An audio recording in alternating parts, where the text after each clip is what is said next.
In 1982, the massive doors of Singer Manufacturing Company's factory in Elizabeth, New Jersey, closed forever. For over a century, this industrial giant had been unstoppable.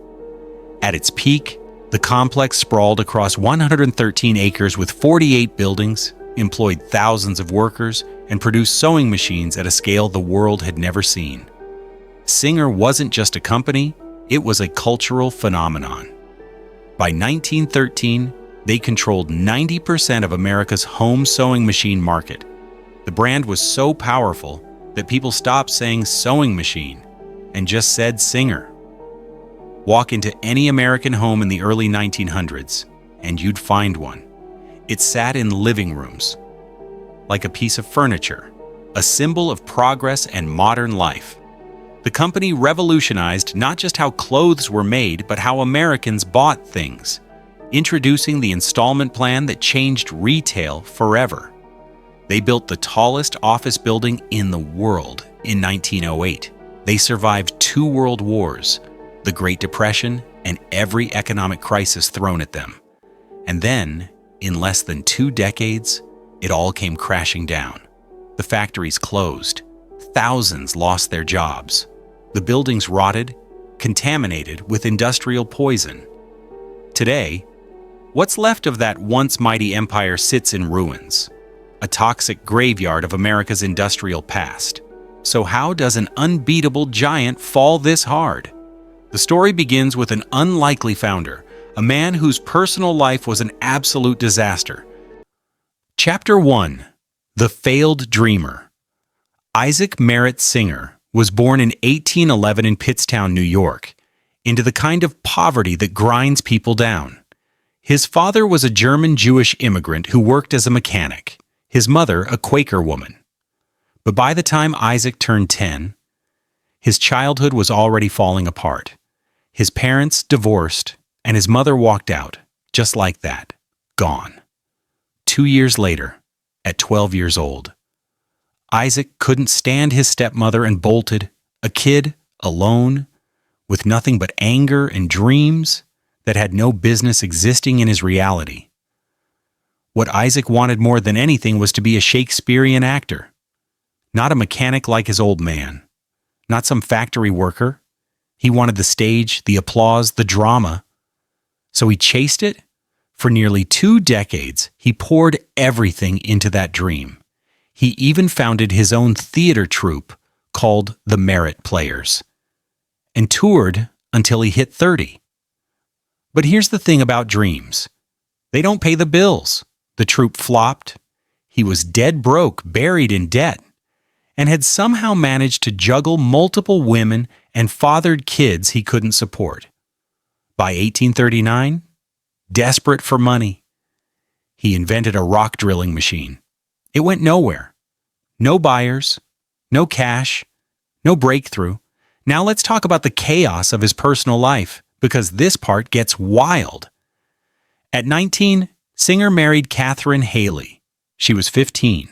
Think about that for a second. A teenage bride and a broke dreamer with no future. But Isaac wasn't the settling down type.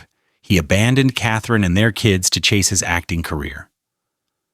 While on the road, he started a relationship with Mary Ann Sponsler in Baltimore.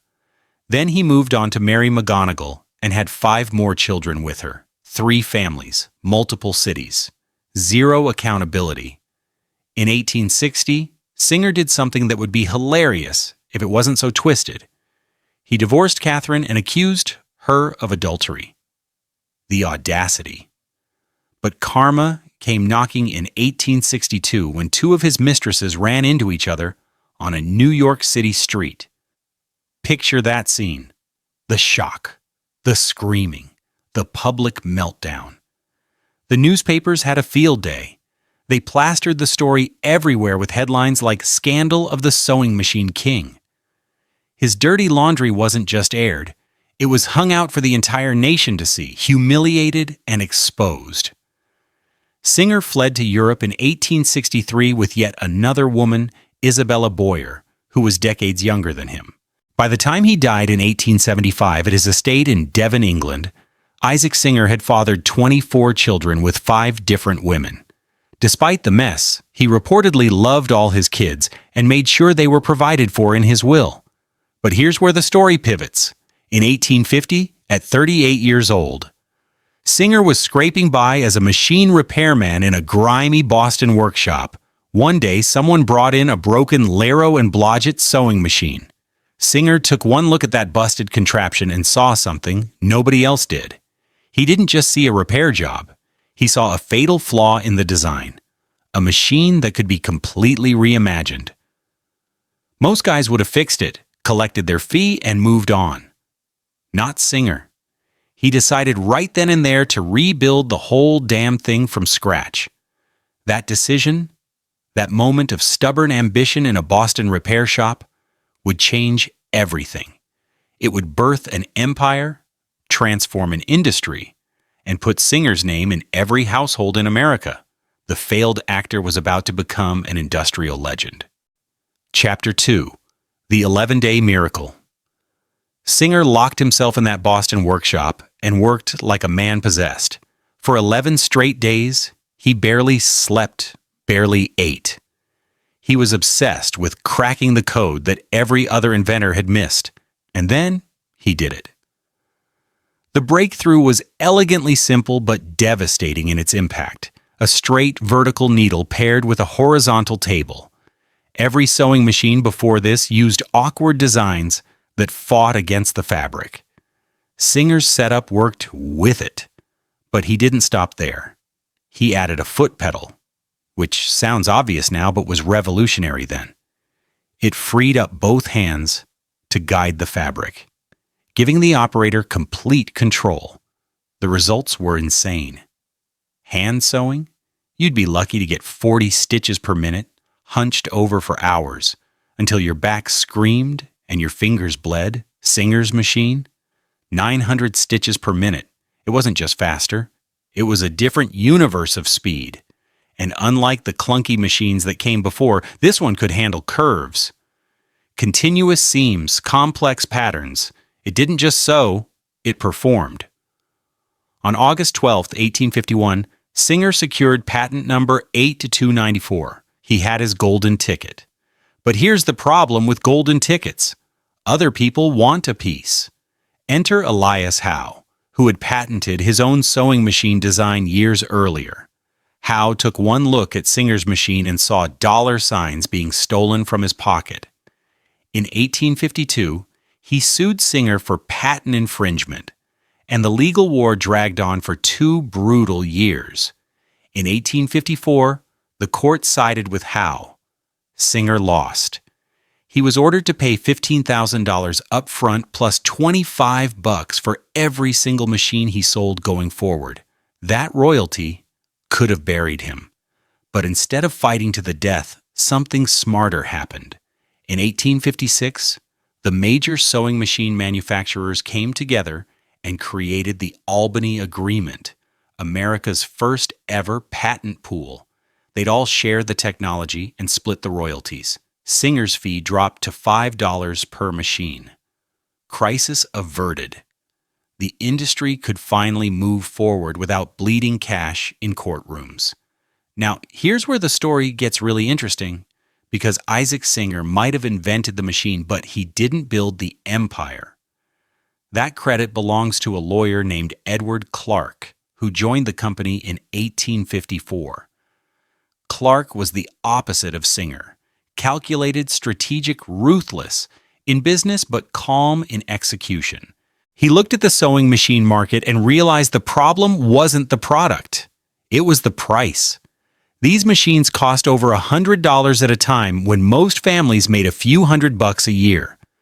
So Clark invented something that would reshape American retail forever: the installment plan. In 1856, Singer became the first company in America to let customers pay over time. $5 down, a few bucks a month, and boom, you owned a sewing machine. Suddenly, it wasn't just rich families buying these things, it was everybody. But Clark didn't stop there. He did something no company had done before. He marketed directly to women, not their husbands, not the head of household. He put ads in women's magazines, hired female demonstrators, and set up showrooms where housewives could come in, try the machines, and see how it would change their lives. This was radical. Women weren't considered the decision makers for big purchases. But Clark knew better. They were the ones sewing. They were the ones who'd use this thing every day. So he spoke directly to them, and it worked like gangbusters. Then came the trade-in program. And this is where it gets a little dark. Singer would accept your old sewing machine as partial payment for a new one. Sounds generous, right? Except they didn't resell those old machines. They destroyed them. Completely. Why? To eliminate the used market. If old machines kept circulating, people wouldn't buy new ones. So Singer took them off the streets and smashed them to pieces. Ruthless, but effective. By 1860, less than a decade after that 11-day frenzy in a Boston workshop, Singer Manufacturing Company was the #1 sewing machine maker in the world. By 1876, they'd sold 2 million machines. The name Singer became synonymous with sewing itself. People didn't say sewing machine, they said Singer. Isaac Singer had the vision, but Edward Clark built the machine that sold the machine. Together, they'd created an unstoppable empire.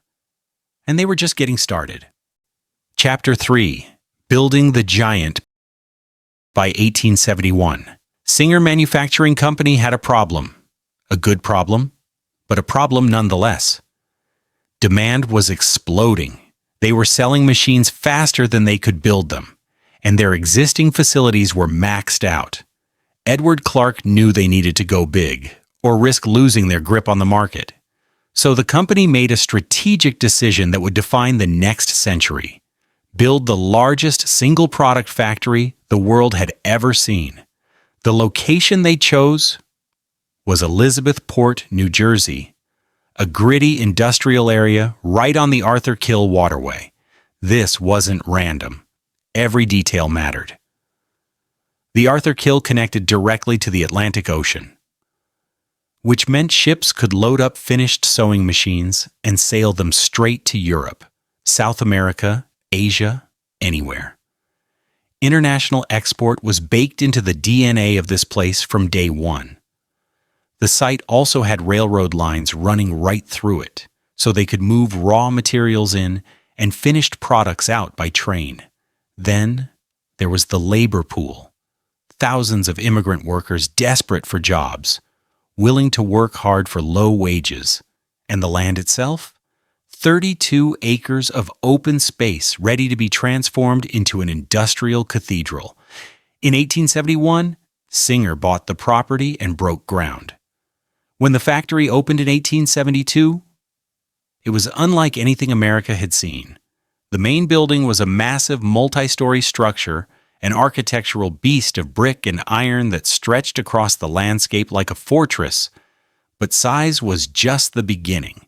What made this place truly revolutionary was that it was entirely self-sufficient. Singer didn't rely on outside suppliers for anything. They built their own foundry to cast metal parts. They had their own forge to shape iron and steel. They installed their own power plant with coal-fired steam engines that powered every machine in the complex. They even had their own gas system for lighting and heating. This factory didn't just make sewing machines. It made everything that went into making sewing machines. The scale of consumption was staggering. The factory burned through 450 tons of coal every single week just to keep the steam engines running. The lumber warehouse stored millions of feet of wood for the machine cabinets and crates. Inside the factory, an internal railway system moved raw materials and parts between buildings.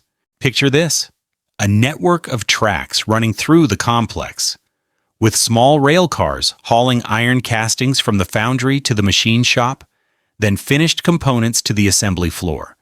It was a circulatory system for industrial production, keeping everything flowing, nothing waiting. The production process itself was a marvel of specialization. The factory was divided into distinct workshops, each focused on a single stage of manufacturing. The foundry poured molten iron into molds, creating the heavy base frames and mechanical housings. The machine shop used precision tools to mill, drill, and finish those rough castings into exact specifications. The assembly floor brought it all together, with workers fitting parts into place with tolerances measured in fractions of an inch. Then came the painting shop, where machines were coated and polished until they gleamed. Finally, the packing department carefully crated each machine for shipment, cushioned with straw and wood shavings, ready to survive a voyage across the ocean or a bumpy train ride across the continent. The technology was cutting edge for the 1870s. Singer invested in the most advanced machinery available: precision lathes, stamping presses, grinding equipment that could produce parts with consistency that hand tooling could never match. This was early mass production, the kind of system that would later inspire Henry Ford's assembly line. But in 1872, Singer was already there, already proving that you could manufacture complex machines at scale without sacrificing quality. When the factory roared to life, it didn't just change Singer Manufacturing Company, it transformed Elizabethport. The town that had been a quiet waterfront community suddenly became an industrial powerhouse. Thousands of workers flooded in, needing housing, food services. Shops opened, neighborhoods expanded. The rhythmic thunder of the steam engines and the clang of metal on metal became the heartbeat of the town. For the next 110 years, that heartbeat wouldn't stop. The factory in Elizabeth, New Jersey, wasn't just a building. It was an empire taking physical form, a monument to American industrial ambition. And it was about to enter its golden age. Chapter 4: The Golden Era. By the mid-1880s, the Elizabeth factory was operating at a level that seemed impossible just a decade earlier.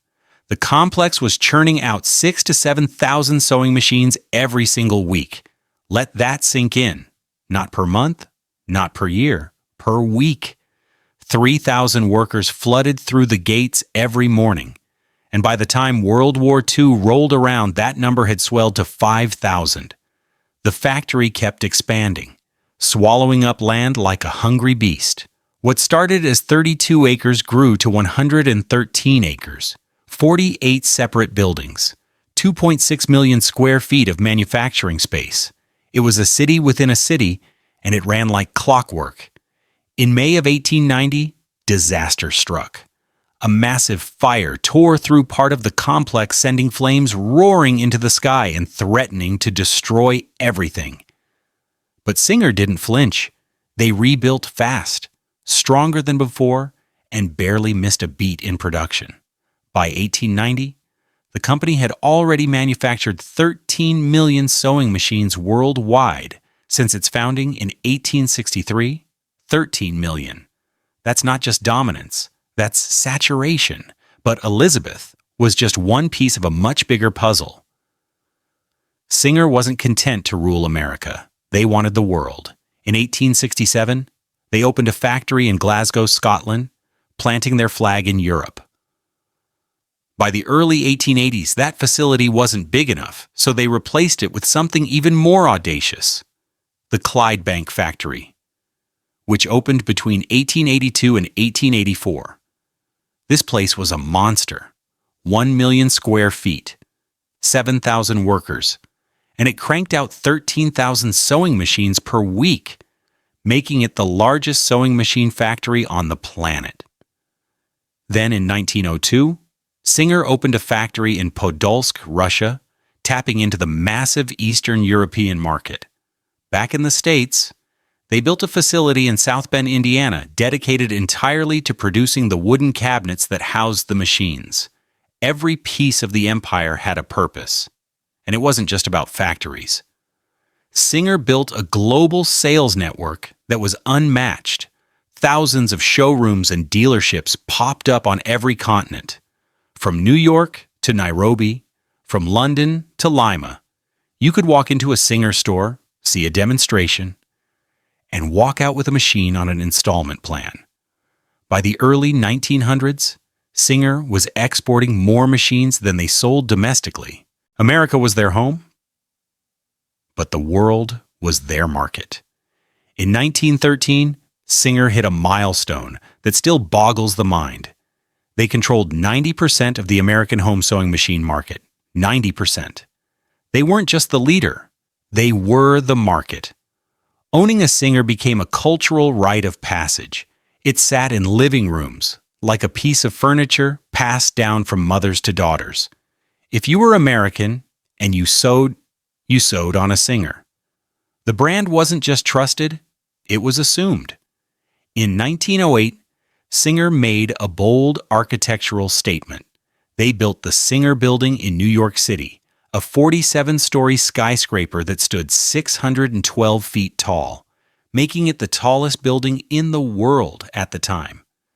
It was a monument to their success, a middle finger to anyone who doubted them. By the 1920s, the company had 1,700 stores across America and 4,300 internationally. 60,000 salespeople walked the streets, knocked on doors, and convinced families that a Singer machine wasn't a luxury, it was a necessity. Even into the 1950s, Singer maintained 3,500 stores in the U.S. alone and still commanded 40% of the market. But beyond the numbers and the factories and the skyscrapers, Singer changed society in ways that are hard to overstate. Before the sewing machine, making a shirt by hand could take 14 hours of back-breaking labor. With a Singer, 1 hour. Women who spent their entire lives hunched over needles suddenly had time for other things: work, education, leisure. The sewing machine didn't just save time, it liberated an entire gender from one of the most grueling forms of domestic labor. It also birthed the modern garment industry. Factories could now produce clothing at scale, making affordable, ready-to-wear apparel accessible to the masses. Fashion became democratized. And in places like Elizabethport, the impact was immediate and visible. Between 1870 and 1900, the town's population quadrupled. Tens of thousands of jobs materialized. Entire neighborhoods were built to house the workers who kept the factory running. Bars, shops, schools, churches, they all sprang up to serve the people whose lives revolved around Singer. The factory didn't just employ the town, it was the town. For decades, everything in Elizabethport orbited around that massive industrial complex. This was the golden age, and it felt like it would last forever. Chapter 5: The Dark Truth Behind the Polished Showrooms and the Gleaming Sewing Machines. There was another Singer, one that didn't make it into the advertisements. Inside those factory walls, the reality was brutal. Workers clocked in for 10 to 12-hour shifts, 6 days a week. The pay, barely enough to survive. And the work itself was relentless. The factory floor was a symphony of danger. Massive machines stamping and cutting metal. Deafening noise that never stopped. Air thick with metal dust that coated your lungs with every breath. There were no ergonomic workstations, no safety protocols worth a damn. You showed up, you did the work, and you hoped you'd leave with all your fingers intact. Accidents were common. Workers got hands caught in presses, fingers sliced off by cutting blades, skin burned by molten metal or scalding machinery. There was no workers' comp, no real health care to speak of. If you got hurt, you were on your own. And if you couldn't work, someone else took your spot the next day. Before the 1910s, it was even worse. Child labor was standard practice. Kids as young as 10 or 12 worked the same brutal hours as adults. Their small hands perfect for reaching into tight spaces between machines.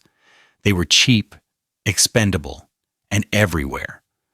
Singer's management made sure workers knew their place.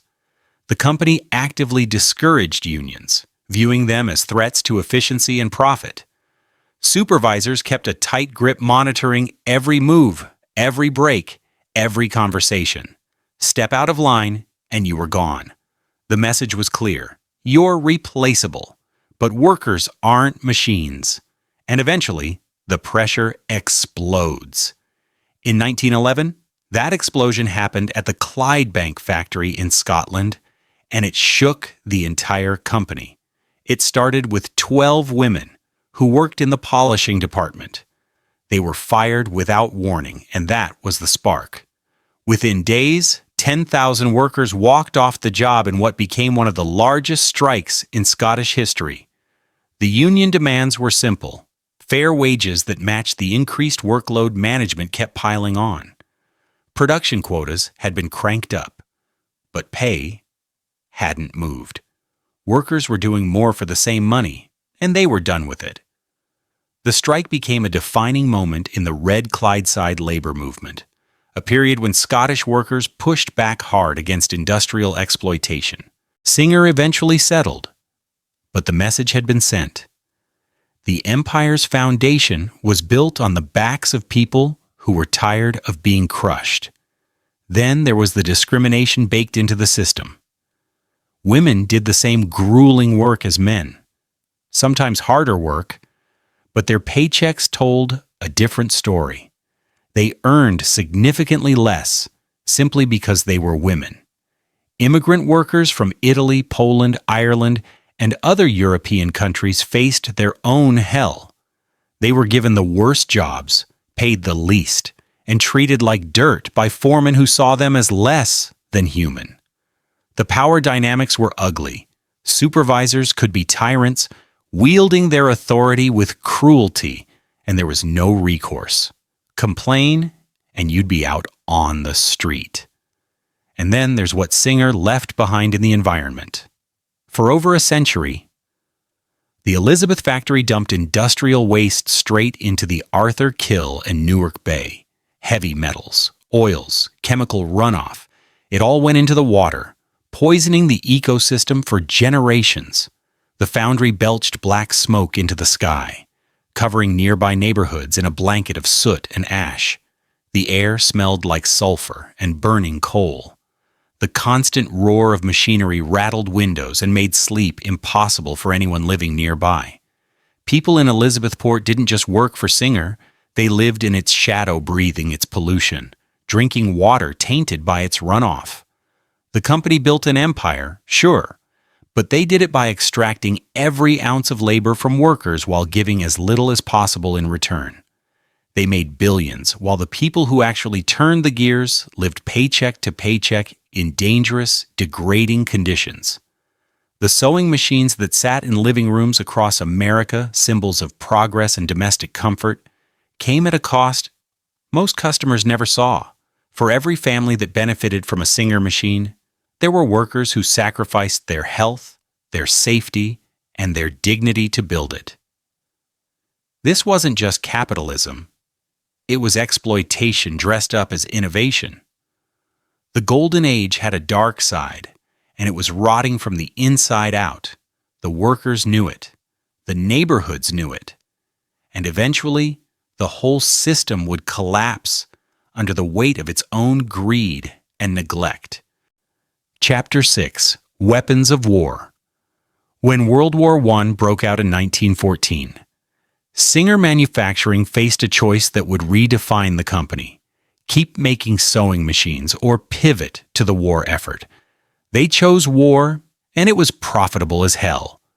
Almost overnight, the factory that had spent decades perfecting the art of making sewing machines retooled to produce weapons. The assembly lines that once churned out delicate mechanical parts for homemakers now stamped out 75mm artillery shells and .45 caliber pistols.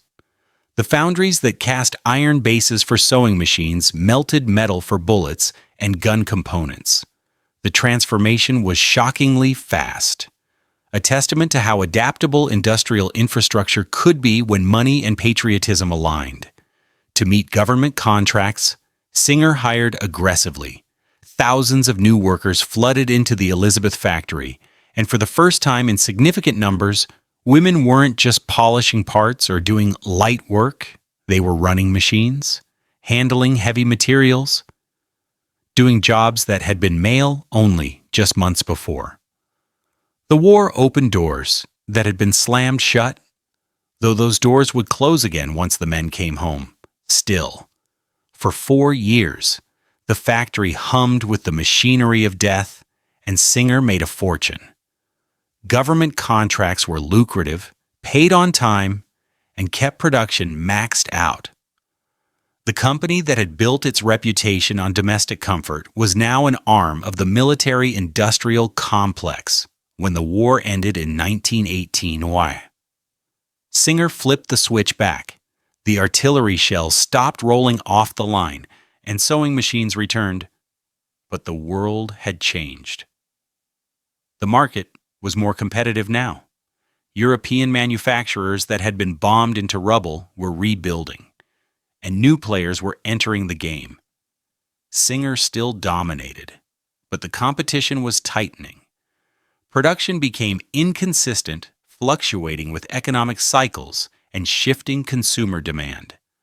The Roaring Twenties brought some stability, but the Great Depression that followed in 1929 hammered sales. Families struggling to put food on the table weren't buying sewing machines. The interwar years were a mixed bag. Some good years, some brutal ones, and the company had to fight harder to maintain its position.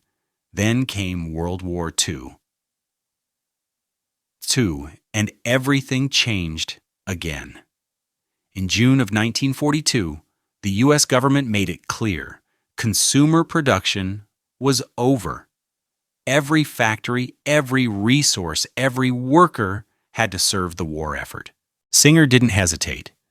They shut down civilian sewing machine production entirely and went all in on military manufacturing. This wasn't a partial conversion like World War I. This was total commitment.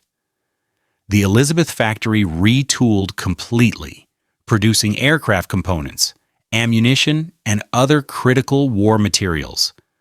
The scale was staggering.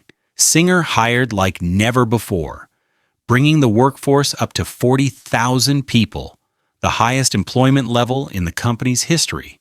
40,000. The factory operated 24 hours a day, 3 shifts, 7 days a week. It was a machine in every sense of the word, grinding relentlessly to supply the Allied forces. Women once again filled roles left empty by men who shipped off to fight. They welded, assembled, inspected, and operated machinery with the same skill as their male counterparts, proving once more that gender had nothing to do with capability. The factory became a symbol of American industrial might, a fortress of production that helped turn the tide of the war. Planes flew with Singer parts. Soldiers fired bullets stamped in Elizabeth. The company that had once revolutionized home life was now integral to the war machine. But wars don't last forever. In July of 1945, after atomic bombs obliterated Hiroshima and Nagasaki, Japan surrendered. The war was over. Singer had to flip the switch again, and this time the transition was rocky. The government contracts evaporated overnight. The 40,000-strong workforce was slashed as soldiers returned home and military production ceased. The factory had to retool once more, shifting back to sewing machines after 3 years of making weapons. It took time to get the lines running smoothly again, to rebuild supplier relationships, to retrain workers.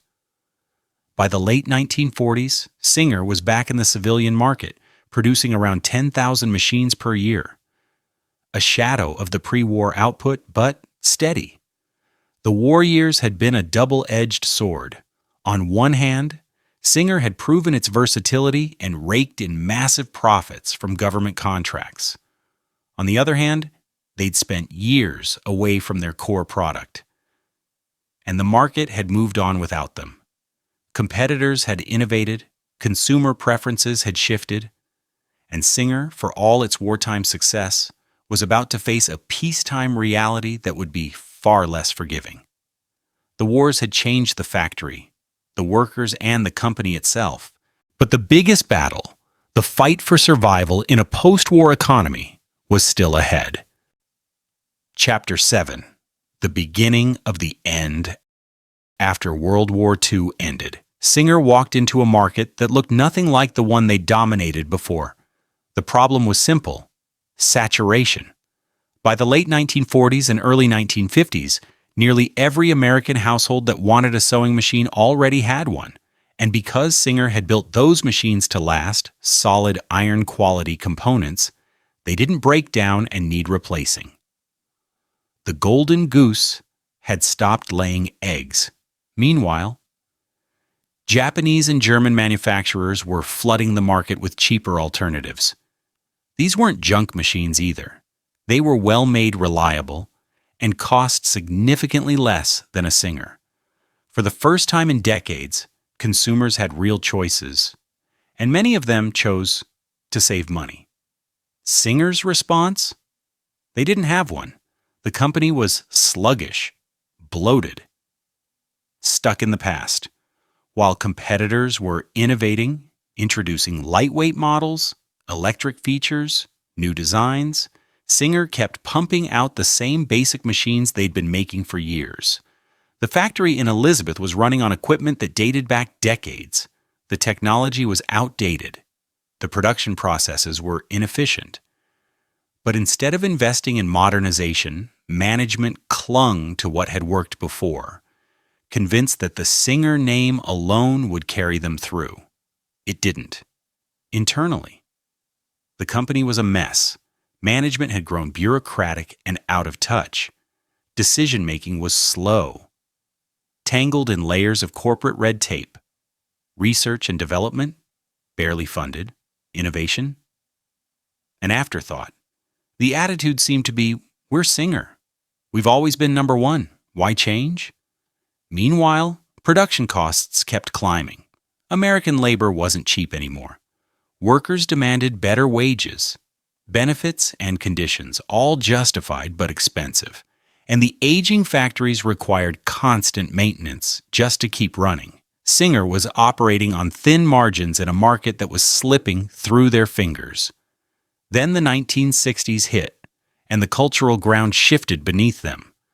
The women's liberation movement was gaining momentum, and with it came a fundamental change in how women saw themselves and their roles.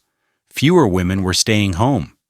Fewer were interested in spending hours sewing clothes when they could buy ready-made garments cheaply at department stores. The rise of mass-produced fashion meant you could walk into a store and buy a dress for less than the cost of fabric and the time it took to sew it yourself.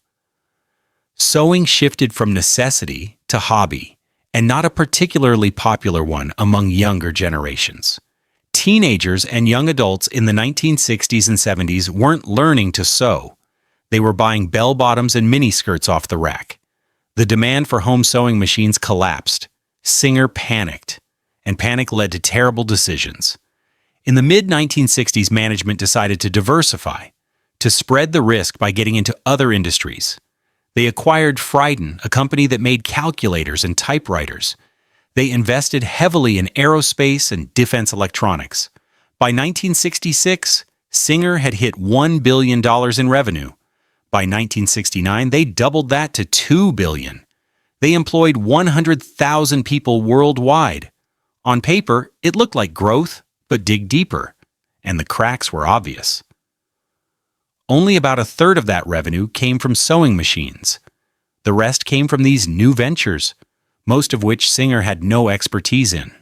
They were trying to be everything to everyone. And in doing so, they stopped being good at anything.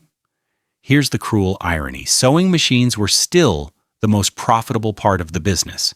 But instead of doubling down on that core strength, innovating, modernizing, and fighting for market share, Singer treated it like a cash cow to fund their aerospace fantasies. The sewing machine division got neglected. Competitors like Pfaff Bernina Necki and Brother smelled blood in the water. They introduced new features, zigzag stitching, computerized controls, compact designs. They marketed aggressively. They listened to what customers wanted. Singer, meanwhile, was stuck in a boardroom debating defense contracts. The decline wasn't a sudden crash. It was a slow, agonizing bleed. Every year, market share slipped a little more. Every year, the factories in Elizabeth and elsewhere produced fewer machines. Every year, the competitors got stronger, while Singer got weaker. The company that had once controlled 90% of the American market was now just another player in a crowded field. And not even the best one. The diversification strategy that was supposed to save them was actually killing them, draining resources and attention away from the business that had built the empire in the first place. By the mid-1970s, it was clear. Singer was in serious trouble. The golden age was over, and the fall was just beginning. Chapter 8: The Final Collapse. In 1975, Singer Manufacturing Company did something it had never done in over a century of existence. It posted a loss, not a small dip. A real significant financial loss that sent shockwaves through Wall Street and the entire industrial world. For a company that had been synonymous with American industrial dominance, this was unthinkable. The stock price tanked, investors bailed, confidence evaporated overnight, and management, finally forced to confront reality, started making the brutal cuts they should have made years earlier. Factories across the country and around the world began shutting down. Tens of thousands of workers got pink slips. Plants that had hummed with activity for decades went silent. The empire was crumbling and there was no stopping it. The Elizabeth factory, the crown jewel that had started it all back in 1872, was bleeding out. By the late 1970s and early 1980s, production had collapsed. The complex that once employed 5,000 workers and produced thousands of machines every week was a shadow of itself.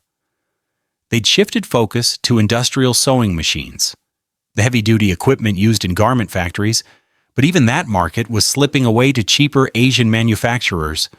The workforce shrank below 1,000. Entire buildings sat empty, machinery, rusting windows broken. Walking through the factory in those final years must have felt like touring a mausoleum. The ghosts of better days hung in the air, the clang of hammers, the hiss of steam, the voices of workers who'd spent their lives in that place. But now, just silence and decay. In February of 1982, the announcement came. Singer was closing the Elizabeth factory permanently after 110 years of continuous operation. The heart of the empire was being ripped out. The workers, who still remained mechanics, machinists, assemblers, who'd given decades to the company, were devastated. Some had fathers and grandfathers who'd worked those same floors. This wasn't just a job loss. It was the end of a legacy, the death of a community's identity. On December 1st, 1982, the factory doors closed for the last time. 110 years of history gone. Thousands of people lost their jobs, not just at the plant, but in the entire ecosystem that had grown around it. The suppliers, the trucking companies, the lunch counters and bars where workers spent their paychecks. Elizabethport, the town that had quadrupled in size because of Singer, was gutted. Unemployment skyrocketed. Property values collapsed. Families who'd built their lives around steady factory paychecks suddenly had nothing. The social fabric unraveled fast. Crime increased. Drug use spiked. The vibrant working-class community that had thrived for generations turned into a struggling, hollowed-out shell. Storefronts closed. Houses fell into disrepair. The town that Singer built was left to rot alongside the factory itself. And Singer? They didn't stick around to help with the transition. No major severance packages. No retraining programs. No acknowledgement of the century-long relationship between the company and the community. They just left, but the story gets even darker. In 1986, 4 years after closing, Elizabeth Singer made a decision that revealed what they'd really been thinking all along. They spun off the sewing machine division entirely, turning it into a separate company. The parent corporation, the one that still carried the Singer name, washed its hands of the product that had built the empire. They were all in on aerospace and defense electronics now, convinced that's where the future was. The sewing machine business, the core of everything Isaac Singer and Edward Clark had created, was tossed aside like garbage. It was handed off sold. Traded between corporate entities like a commodity nobody really wanted. And it got worse. The sewing machine division that bore the Singer name changed hands multiple times over the next decade. Each new owner trying to squeeze out whatever value remained. By 1999, it was over. The sewing machine company filed for bankruptcy 148 years after Isaac Singer patented his first machine. The business collapsed completely. Bankruptcy. The word that no one thought they'd ever associate with Singer. In 2000, there was a restructuring, new ownership, new plans. The usual corporate song and dance. But it was too late. The damage was done. The brand that had once been a symbol of American ingenuity and quality was now just another name on a product made overseas by whoever bought the rights that year. Meanwhile, the parent company's bet on aerospace and electronics, it didn't save them either. Turns out, abandoning your core competency to chase industries you don't understand is a bad strategy. Who knew? The diversification gamble that management had been so sure about in the 1960s had failed spectacularly. They'd killed the golden goose and replaced it with nothing. The Elizabeth factory, once one of the largest single-product manufacturing facilities in the world, sat abandoned and toxic. The town of Elizabethport struggled to reinvent itself without the employer that had defined it for over a century. And the Singer name, once worth billions and recognized in every corner of the globe, became a cautionary tale taught in business schools about how even the mightiest giants can fall when they lose sight of what made them great in the first place. The collapse wasn't just corporate. It was cultural, communal, and complete. An empire built over a century disintegrated in less than 2 decades, leaving nothing but ruins and regret. Chapter 9. Toxic Legacy. When Singer closed the Elizabeth factory in 1982, they didn't just leave behind empty buildings, they left behind an environmental disaster that had been brewing for over a century. From 1872 to 1982, 110 years, the factory had operated with virtually no environmental regulations. For most of that time, nobody cared what happened to industrial waste. So Singer did what every factory did. They dumped it. Heavy metals from the foundry, oils and lubricants from the machine shop, chemical solvents from the painting department, all of it flowed straight into the Arthur Kill Waterway and Newark Bay. For decades, toxic runoff poisoned the water, killed fish, and contaminated the sediment. The damage was irreversible. But the pollution didn't stop at the water's edge. The soil across the entire factory site was saturated with lead petroleum products and industrial chemicals that had leached into the ground over generations. Every spill, every leak, every careless disposal added another layer of contamination. The groundwater beneath the factory was a toxic cocktail. Poisoned by runoff from the foundry and metalworking operations. You couldn't drink it. You couldn't use it for anything. And it wasn't contained. It spread, seeping into surrounding areas, threatening nearby neighborhoods. Before anyone could redevelop the land, it would need a massive, expensive cleanup. Decades later, parts of that site are still considered hazardous. After the closure in 1982, the factory complex sat there like a corpse no one wanted to deal with. Eventually, the property was carved up and sold off in pieces. Some of the buildings were leased out to small industrial operations, machine shops, warehouses, light manufacturing. These businesses didn't need the whole sprawling complex, just a corner of it. So they moved in, set up shop, and tried to make a go of it. but most of the factory remained empty. Through the 1990s and 2000s, those abandoned buildings deteriorated fast. Roofs caved in from decades of rain and snow. Windows shattered. Graffiti covered the walls. Homeless people and urban explorers wandered through the ruins, picking through the remnants of an industrial empire. Structural decay set in. Floors rotted, steel beams rusted through. Some sections became so dangerous that the city had to demolish them before they collapsed on their own. Then, in January of 2024, the old factory made headlines again. But not for nostalgia. A massive fire tore through part of the remaining complex. Over 100 firefighters from New Jersey and New York responded, battling flames that lit up the night sky. 2 roofs collapsed.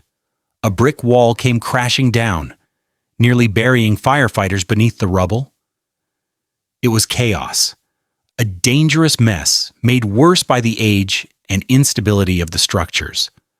Miraculously, the oldest and most historically significant section of the factory survived.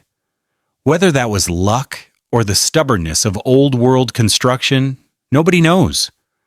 But large portions of what remained were reduced to charred wreckage.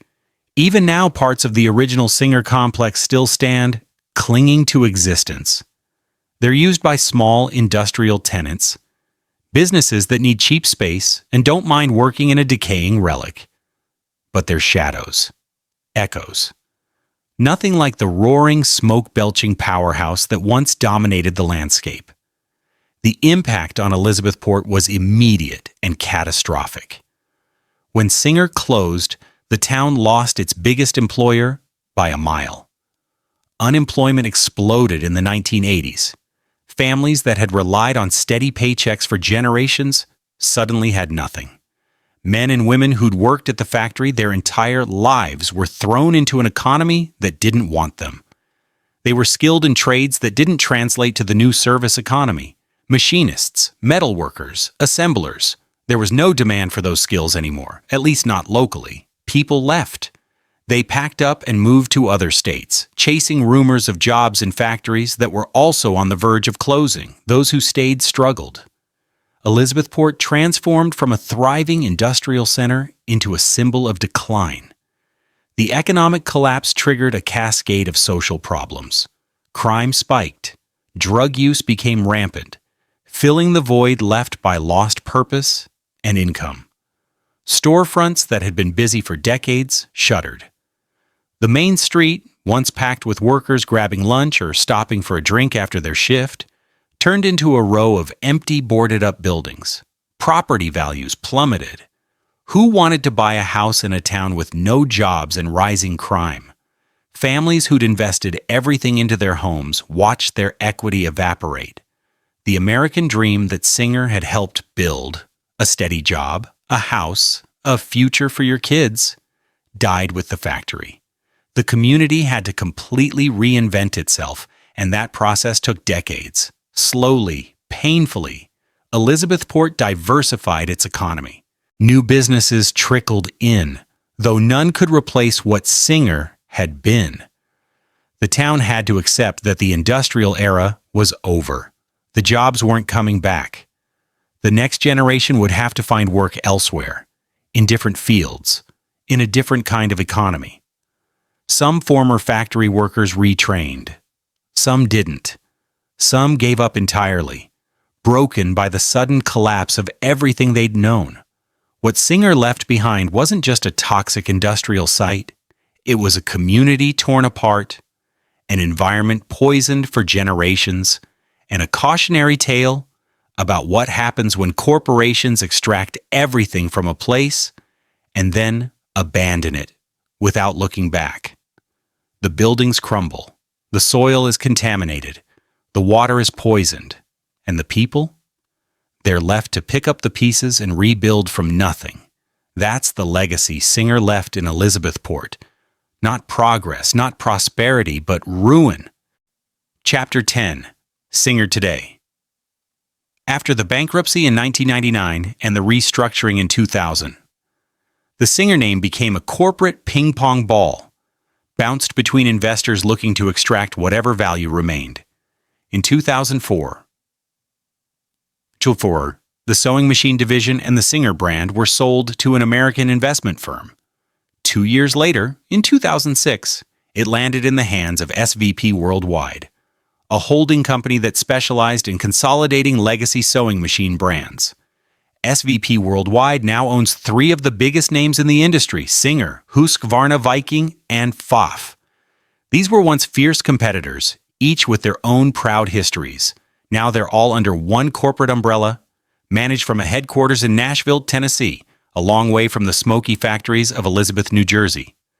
SVP Worldwide itself is owned by Platinum Equity, a private equity firm with a massive portfolio spanning dozens of industries. The CEO of Platinum Equity is Tom Gores, a billionaire who's probably better known for owning the Detroit Pistons NBA team than for anything related to sewing machines. That's the reality of modern Singer. It's a small piece of a sprawling investment empire, run by people whose primary interest is return on capital. Not the legacy of Isaac Singer or the workers who built the brand. It's business, pure and simple, stripped of any romantic notions about industrial heritage. So what does Singer actually do today? They still make and sell sewing machines, and they're sold all over the world. The company focuses primarily on the home sewing and crafting market, hobbyists, DIY enthusiasts, people learning to sew for the first time. Their product lineup ranges from basic mechanical machines that cost under $100 to advanced computerized models with digital displays, automatic threading, and hundreds of built-in stitch patterns. They make embroidery machines, quilting machines, sergers, basically everything a modern sewer might want. There's even a mobile app now that connects to certain Singer models, offering tutorials and design templates. It's a far cry from the heavy iron beasts of the 19th century, but the name is still there, stamped on every product. Here's the kicker, though. Not a single Singer sewing machine is made in the United States anymore. Not one. The factories are all overseas. China, Vietnam, Thailand. That's where labor is cheap and manufacturing infrastructure is built for mass production. The machines are designed elsewhere, assembled abroad, shipped in containers across the Pacific, and distributed through a global network of retailers and online platforms. E-commerce has become a huge part of the business. You don't need a Singer showroom on Main Street anymore. You just go to Amazon, click a button, and a machine shows up at your door 2 days later. It's efficient, it's modern, and it's completely disconnected from the American manufacturing roots that once defined the brand. In terms of market position, Singer isn't the dominant force it used to be. They're competing with Brother Genome, Juki, Bernina, and a bunch of other brands, many of which are also foreign-owned and foreign-manufactured. Singer's market share is a fraction of what it was during the Golden Age when they controlled 90% of American homes. But they're still one of the biggest names in the industry, particularly in the entry-level and mid-range segments. If you're a beginner looking for your first sewing machine, there's a decent chance you'll buy a Singer. Not because it's the best, but because the brand name still carries weight. It's familiar. It's trusted, even if that trust is based more on historical reputation than current quality. And that's the strange paradox of Singer today. The brand survives, but it's a ghost. It exists, in name only, carried forward by marketing and nostalgia, rather than innovation or manufacturing excellence. The company that once built the tallest building in the world, employed 100,000 people, and revolutionized retail with the installment plan is now just another label slapped on products made in factories you'll never see by workers you'll never meet. The Singer name still means something to people of a certain age. Grandmothers who learned to sew on a Singer, parents who remember their mothers using one. But for younger generations, it's just another option in a crowded marketplace, no more meaningful than any other brand. The transformation is complete. From an American industrial empire that controlled 90% of the market and employed tens of thousands in factories across the country, Singer has become a globalized brand owned by a multinational conglomerate, with manufacturing outsourced entirely to Asia, from the leader of an industry to just one of many players competing for scraps. From a company that built communities and shaped American domestic life to a logo that exists primarily to sell products made halfway around the world. The Elizabeth factory is gone. The workers are gone. The empire is gone. But the name? The name survives. Printed on boxes shipped from Chinese factories, a relic of a past that most people don't even remember. Singer still exists, technically, but the Singer that mattered, the one that built America's industrial might and changed how people lived, that Singer is dead and has been for decades. Chapter 11. Lessons from the Ruins. So what can we learn from the rise and fall of Singer Manufacturing Company? Because this isn't just a story about sewing machines, it's a blueprint for how empires crumble, and the lessons are painfully clear. Lesson 1. Innovate or die. Singer dominated the sewing machine industry for 100 years, a century. They were untouchable, the standard by which every competitor was measured. But dominance bred complacency. While Japanese and European manufacturers were investing in research and development, experimenting with electronic components, lightweight materials, and computerized features, Singer kept churning out the same basic machines they'd been making for decades. They assumed their reputation would carry them forever. It didn't. By the time they realized the market had moved on, it was too late. Their competitors weren't just catching up, they'd already passed them. Innovation isn't optional, it's survival.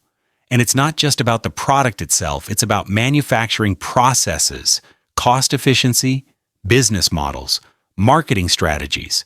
Everything needs to evolve, stand still, and the world moves on without you, no matter how big you are. Lesson 2. Don't abandon your core. In the 1960s and 70s, Singer panicked.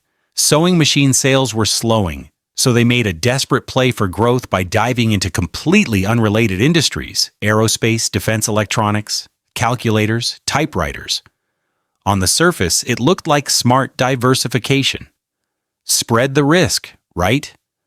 But here's the problem. They had no expertise in those fields, none. They were a sewing machine company, trying to compete with established players in industries they didn't understand. Meanwhile, the sewing machine division, the business that had built the empire, the one that was still generating the most profit, got neglected. Resources that should have gone into modernizing factories, innovating products, and fighting for market share were instead poured into ventures that ultimately failed. Diversification isn't inherently bad, but it has to make sense. It has to build on your core strengths, not distract from them. When you abandon what you're good at to chase trends you don't understand, you end up losing everything. Singer chased shiny objects and forgot what made them great in the first place. Lesson 3. Listen to the market. The 1960s and 70s brought massive cultural shifts. Women were entering the workforce in record numbers. The feminist movement was challenging traditional gender roles. Fewer women were staying home, and even fewer were interested in spending hours sewing clothes when cheap ready-made fashion was flooding department stores. The entire landscape of domestic life was changing, and Singer's customer base was evaporating. But instead of adapting, pivoting to industrial sewing machines, targeting the growing garment manufacturing sector, or finding new markets, Singer stubbornly clung to the home sewing machine business. They didn't research changing consumer behavior. They didn't ask what the next generation wanted or needed. They just assumed the old model would keep working because it always had. Markets don't care about your assumptions. They move, they shift, they evolve, and if you're not paying attention, they leave you behind, Businesses need to be agile, constantly listening, constantly adjusting. Singer stopped listening, and it killed them. Lesson 4, legacy isn't just about profit. For 110 years, Singer provided jobs, built communities, and contributed to the economic backbone of places like Elizabethport. That's a legacy worth celebrating. But legacy isn't just what you build. It's also what you leave behind. When Singer closed the Elizabeth factory in 1982, they walked away without a plan for the workers, without environmental cleanup, without any acknowledgement of the community they were abandoning. Thousands of people lost their jobs with no severance, no retraining programs, no support. The factory site became a toxic wasteland. The town collapsed into poverty, crime, and decay. Singer extracted everything they could from Elizabethport for over a century and then discarded it like trash. Successful companies have a responsibility that goes beyond quarterly earnings and shareholder returns. They have a responsibility to the people who built them, to the communities that supported them, and to the environment they impacted. When you take without giving back, when you profit without caring about the consequences, you leave behind ruin. That's not legacy, that's exploitation. The final message. Isaac Singer started as a broke, failed actor at 38, a man with no business building anything, let alone an empire. But he did. He built a company that controlled 90% of the American market, employed over 100,000 people worldwide, and became a cultural icon. Then it all fell apart. Bankruptcy. Collapse. The brand sold off to foreign conglomerates, the factories demolished or left to rot, the workers abandoned, the communities destroyed.